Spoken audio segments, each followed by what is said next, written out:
Graduation పూర్తి చేసింది. కుటుంబం కోసం కష్టపడుతున్న తండ్రికి ఆసరాగా నిలబడాలని ఉద్యోగం కోసం ప్రయత్నించింది.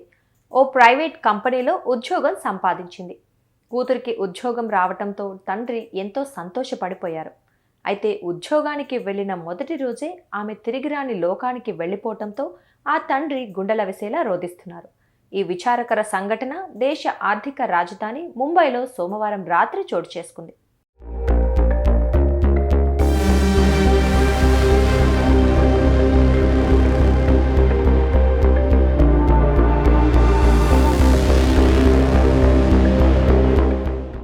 ముంబై నగరంలో సోమవారం రాత్రి బృహాన్ ముంబై కార్పొరేషన్కు చెందిన బస్సు పాదచారులు వాహనాలపైకి దూసుకెళ్లింది.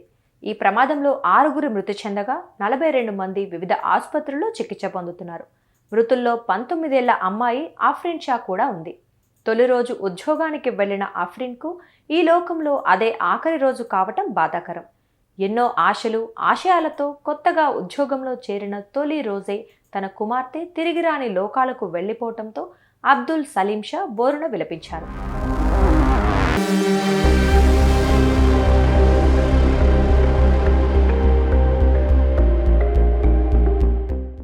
తన కుమార్తెతో చివరి మాటలను అబ్దుల్ సలీం షా గుర్తు చేసుకున్నారు.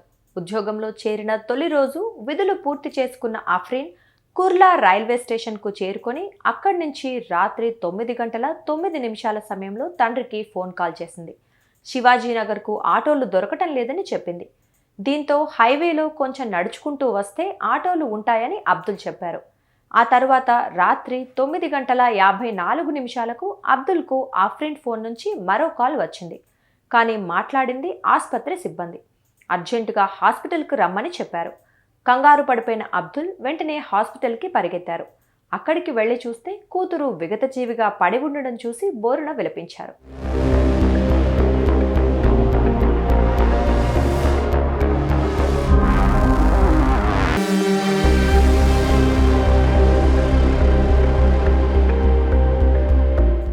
ఈ ప్రమాదంలో 55 ఏళ్ల నర్స్ కూడా ప్రాణాలు కోల్పోయారు.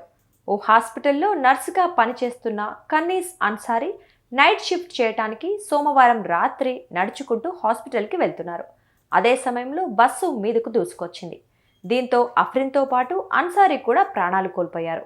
ఈ దుర్ఘటనకు సంబంధించి బస్సు డ్రైవర్ సంజయ్ బోరేను పోలీసులు అరెస్ట్ చేసి అతడిపై పలు సెక్షన్ల కింద కేసులు నమోదు చేశారు. ఈ ఘటనలో మొత్తంగా 22 వాహనాలు సైతం ధ్వంసమైనట్లు తెలిపారు.